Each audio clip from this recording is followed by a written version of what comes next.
આ વર્ષ 16 આની થવાની રમણીક વામજાએ કરી આગાહી। હોળીના પવન અને જ્વાળા, કસ કાતરા તથા અન્ય વર્ષા વિજ્ઞાનના પ્રાચીન પરિબળોના આધારે આગાહીકાર રમણીક વામજાએ પોતાનું પૂર્વાનુમાન જાહેર કર્યું। હોળીની જ્વાળા જોઈને તેમણે યુદ્ધના ભણકારાની આશંકા વ્યક્ત કરી। આ ઉપરાંત વાવાઝોડાની સંભાવનાઓ પણ વ્યક્ત કરી। જોકે વરસાદની દ્રષ્ટિએ ખેડૂતો માટે આ વર્ષ ખૂબ સારું રહેવાનું તેમનું અનુમાન છે। તો માર્ચ, એપ્રિલ, મે મહિનામાં વાવાઝોડું આવી શકે અને વેરાવળ, પોરબંદરમાં અતિભારે વરસાદની સંભાવના વ્યક્ત કરી છે। અમદાવાદમાં મુસ્લિમ યુવક હિન્દુ યુવતી વકીલના કપડાં પહેરી રજિસ્ટ્રાર ઓફિસે લગ્ન કરવા પહોંચતા હંગામો। હોબાળો, મારામારી, પોલીસ સાથે ઝપાઝપી, દોડાદોડી, જય શ્રીરામના નાદ અને આક્રોશની આગના દ્રશ્યો અમદાવાદના ઘીકાંટા વિસ્તારના છે। અમદાવાદના મેટ્રો કોર્ટ કમ્પાઉન્ડમાં આવેલા જિલ્લા રજિસ્ટ્રાર અને ખાસ લગ્ન નોંધણી કચેરી ખાતે હિન્દુ છોકરી અને મુસ્લિમ છોકરાના લગ્ન લઈને હોબાળો મચ્યો છે। ગાંધીનગરના કારોલીની યુવતી અને કઠવાડાનો 27 વર્ષીય મુસ્લિમ યુવક લગ્ન માટે કોર્ટમાં ભેગા થયા। સંભવિત વિરોધને જોતા બંને વકીલના કપડાં પહેરીને કોર્ટમાં પહોંચ્યા। આ અંગેને અન્ય લોકોને જાણ થતાં વિશ્વ હિન્દુ પરિષદ, બજરંગ દળના સભ્યો કોર્ટ પર પહોંચી ગયા અને સ્થાનિક વકીલોએ પણ આ અંગેનો વિરોધ કરી હલ્લાબોલ કરી રજીસ્ટ્રેશન અટકાવી દીધું હતું। કાનંજ પોલીસ મથકે પણ જાણ કરી અને બંને સામે કડક પગલાં લેવા માંગ કરી। મામલો જોતજોતામાં ઉગ્ર બની જતા જિલ્લા રજિસ્ટ્રાર ઓફિસ રીતસરની છાવણીમાં ફેરવાઈ ગઈ। હિન્દુ સંગઠનોએ પોલીસની હાજરીમાં જ ભારે વિરોધ પ્રદર્શન કર્યું। આ ઘટનાને પગલે કોર્ટે પરિસરમાં ઉત્તેજનભર્યા માહોલ સર્જાયો હતો। યુવતીના પરિવારજનો અને હિન્દુ સંગઠનોએ આક્ષેપ કર્યો કે રજિસ્ટ્રાર ઓફિસમાં બંધ બારણે સેટિંગ ગોઠવી આ પ્રક્રિયા કરાઈ રહી છે। રજિસ્ટ્રાર 11 વાગે આવવાની બદલે 9 વાગે આવી ગયા હોવાનો આક્ષેપ થયો। યુવતીને પ્રેમજાળમાં ફસાવાઈ છે તો હિન્દુ સંગઠનોએ આ ઘટનાને લવ જેહાદ ગણાવી છે। બનાવની જાણ થતાં ધારાસભ્ય કૌશિક જૈન પણ કોર્ટ સંકુલમાં પહોંચ્યા। મોટી સંખ્યામાં લોકોના ટોળા ભેગા થતા યુવક યુવતીને ચુસ્ત પોલીસ બંદોબસ્ત સાથે કોર્ટમાંથી દહેગામ નજીક બહિયલ ખાતે લઈ જવાયા। ત્યારે વીએચપી અને બજરંગ દળના કાર્યકરોની પોલીસ સાથે ઝપાઝપી થઈ, જેમાં 3 જેટલા કાર્યકર્તાઓની અટકાયત પોલીસ સ્ટેશન લઈ જવાયા છે। લિફ્ટનો દરવાજો ખુલે તો તુરંત ઉતરતા નહીં। વલસાડમાં લિફ્ટના મોતે દરવાજો ખટખટાવ્યો હોય, વ્યક્તિ ઉતરી એ પહેલા દુર્ઘટના બની। લિફ્ટનો દરવાજો ખુલે તો તુરંત બહાર નીકળતા હોય તો સાવધાન થઈ જજો, કેમ કે વલસાડમાં લિફ્ટમાં મોતે દરવાજો ખખડાવ્યો હોય તેવા દ્રશ્યો સામે આવ્યા। વલસાડ શહેરના તિથલ રોડ પર આવેલી સરદાર હાઇટ્સ બિલ્ડિંગમાં સરસ્વતી બિલ્ડિંગમાં એક વ્યક્તિ લિફ્ટમાં સવાર હતા। લિફ્ટ તેમના માળે પહોંચતા જ તેઓ બહાર નીકળવા લાગ્યા। એ દરમિયાન અચાનક લિફ્ટ ચાલુ થઈ જતા તેઓ બહાર ફ્લોર પર પટકાયા। સદનસીબે વ્યક્તિને ગંભીર ઈજા પહોંચી નથી અને મોટી દુર્ઘટના ટળી છે। 25થી વધુ લિફ્ટ ધરાવતી આ બિલ્ડિંગમાં મેન્ટેનન્સનો કોન્ટ્રાક્ટ ખાનગી એજન્સીને આપવામાં આવ્યો હોવા છતાં વારંવાર ખામીઓ સામે આવી રહી છે, જેના કારણે રહેવાસીઓમાં નારાજગી વ્યાપી છે। કચ્છના ભચાઉમાં એક જ જગ્યાએ બાઇક ચાલકો વચ્ચે થયા રૂવાડા ઊભા થઈ જાય એવા અકસ્માત। સ્થળ એક જ છે, પરંતુ રફતારના કહેરના દ્રશ્યો એક સમાન છે। અલગ અલગ દિવસોએ એક જ જગ્યાએ રૂવાડા ઊભા થઈ જાય તેવો અકસ્માત થયો। કચ્છના ભચાઉમાં એક જ વિસ્તારમાં 2 અકસ્માત સર્જાયા। બંને વખત 2 સ્કૂટર ચાલકો સામસામે ટકરાયા। વાહન ચાલકો પણ ગંભીર રીતે ઘાયલ થયા।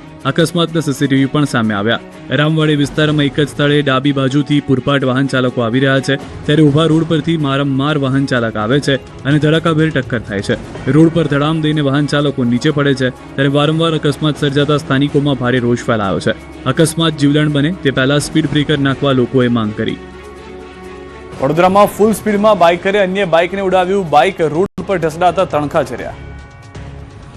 વડોદરામાં એક બાઇક ચાલકે સ્કૂટર ચાલકને ટક્કર મારી, જેના કારણે અકસ્માત સર્જાયો। ઘટનાનો આ લાઈવ વિડીયો પણ છે। બાઇક ચાલકના હેલ્મેટ પર લાગેલા કેમેરામાં જ આ સમગ્ર અકસ્માત કેદ થયો।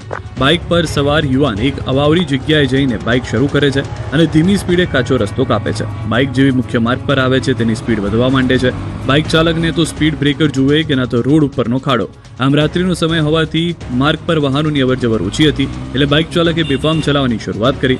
અંદાજે 100 થી 120ની સ્પીડે બાઇક હંકારતો હોવાનું જણાવ્યું। બાદમાં બાઇક ચાલક બ્રિજ પરથી પસાર થઈ રહ્યો છે, ત્યારે ડિવાઈડર અને સ્કૂટર વચ્ચે જગ્યા નથી, છતાં ત્યાંથી ઓવરટેક કરવાનો પ્રયાસ કરે છે, જેના કારણે સ્કૂટર ચાલક પડી જાય છે। અકસ્માતના કારણે રોડ પર તણખા પણ જોવા મળે છે। શહેરના વડસર બ્રિજ પર આ અકસ્માત થયો હોવાનો દાવો છે। ડભોઈમાં લારી ઊભી રાખવા બાબતે 2 વેપારીઓ ઝઘડી પડ્યા।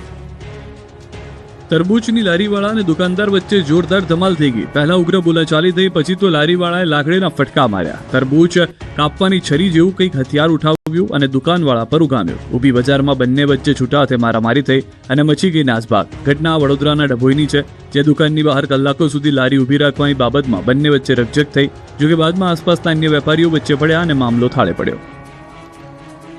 વડોદરામાં હોળીની જ્વાળા અડી જતા કેબલમાં ભડાકા, લોકો ભાગ્યા। ગ્રહણ હોવાથી આગળના દિવસે જ હોળી પ્રગટાવાય. જોકે હોળીની જ્વાળા ઉપરથી પસાર થતા વીજળીના કેબલને અડી જતા મોટા મોટા ભડાકા થવા લાગ્યા અને હોળીના દર્શને આવેલા લોકોમાં નાસભાગ મચી ગઈ. ઘટના વડોદરાના સંતોષનગર નવા બજારની છે, જ્યાં વીજ પ્રવાહ પસાર થતો હતો. એવા કેબલ જ્યાંથી પસાર થતા હતા તેની નીચે જ હોળી પ્રગટાવી દેવાય. પરિણામે ભડકા થવા લાગ્યા. કેબલ તૂટીને નીચે પડ્યો. લોકોમાં નાસભાગ મચી ગઈ. મોટું જોખમ ઊભું થયું, કારણ કે કોઈનો જીવ પણ જઈ શકે એમ હતો. 16 દિવસ પહેલા ઇન્દ્રભારતી બાપુને ગાળો ભાંડનાર કીર્તિ પટેલ હવે બાપુના પગે પડી ગઈ છે. જૂનાગઢમાં સાધુ સંતો સાથેના વિવાદનું સમાધાન કર્યું. એમાં કીર્તિ પટેલ પોગી ગઈ ને ઈ ભાઈ ને ઇન્દ્રભાઈ ઈંડુ આપણે ઇન્દ્રભાઈ નહીં ઈંડુ ને એવા ઢોગીલાને આપણે કઈ કેવું નથી. ઈંડુ ફૂટી ગયું અને એનો આવડું મોટું પેટ છે ને, પેટ એમાં પાપ જ ભરાયેલું છે, 2 નંબરનું પાપ. પણ તમે તો આખા ખરાબ છો. આખા આ કીર્તિ પટેલ એટલે જ બોલવું પડતું. એટલે બોલવું પડે છે કે જ્યારે તમે મારો હરીસો બતાવવા આવો ને ત્યારે મારે તમારો હરીસો બતાવવો પડે. જો ભાઈ કાર છોડી દેશે પણ આ કીર્તિ પટેલને યાદ રાખજો. કીર્તિ પટેલ છે ને ડબલ જીગરવાળી છે. ડબલ જીગરવાળી કીર્તિ ચૂપચાપ ઇન્દ્રભારતી બાપુ પાસે પહોંચી અને ચરણોમાં શીશ ઝુકાવી આશીર્વાદ લઈ લીધા. કોણ છોડશે પણ કીર્તિ નહીં છોડે તેવા તેજાબી શબ્દો બોલનારી કીર્તિ બાપુનું સાલ ઉડાડીને સન્માન કરતી દેખવા મળી. તો સવાલ એ છે કે શું અરીસો દેખાડવાની વાતો કરનારી કીર્તિ ખુલ્લી પડી ગઈ છે? સવાલ એ છે કે શું કીર્તિ પટેલે માત્ર સોશિયલ મીડિયામાં ચમકવા માટે બધા ધમ પછાડા કર્યા?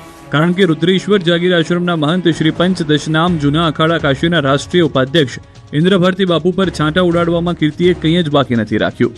કીર્તિનો આક્ષેપ હતો કે ઇન્દ્રભારતી બાપુના ઇશારે જ તેને મૃગીકુંડમાંથી બહાર કાઢવામાં આવી. આ આક્ષેપ એવો પણ હતો કે ઇન્દ્રભારતી બાપુ પોતાના શિષ્યોને વીઆઈપી એન્ટ્રી આપીને મૃગીકુંડમાં સ્નાન કરાવતા હતા. જોકે સોમવારે જાણે કે હોલિકા દહન સાથે જ કીર્તિના બધા આક્ષેપો બળીને ખાક થઈ ગયા. ભારતીય આશ્રમના મહંત હરિહરાનંદ બાપુ તથા મહેન્દ્રનંદ ગિરિબાપુ તથા અન્ય લોકોની હાજરીમાં કીર્તિએ ઇન્દ્રભારતી બાપુને સાલ ઉઠાડી શીશ ઝુકાવીને આશીર્વાદ લીધા અને સમાધાનની જાહેરાત કરી. સાથે જ વિડીયો પણ જાહેર કર્યો કે ભારતી પરિવારને ભાંગવાની ઘણાએ કોશિશ કરી, પરંતુ ગિરનારી મહારાજે મેળ ન પડવા દીધો. સમાધાનના જાહેર થયેલા વિડીયોમાં બીજી પણ એક મજાની વાત છે. બધા જ વેરઝેર મનભેદ ભૂલીને બધા હળવાશના મૂડમાં જોવા મળ્યા. ત્યાં સુધી કે મહેન્દ્રનંદ ગિરિબાપુએ તો કીર્તિને ધારાસભ્ય બનાવવાની મહેચ્છા વ્યક્ત કરી દીધી અને એ માટેનો આઈડિયા પણ આપવાની તૈયારી દર્શાવી.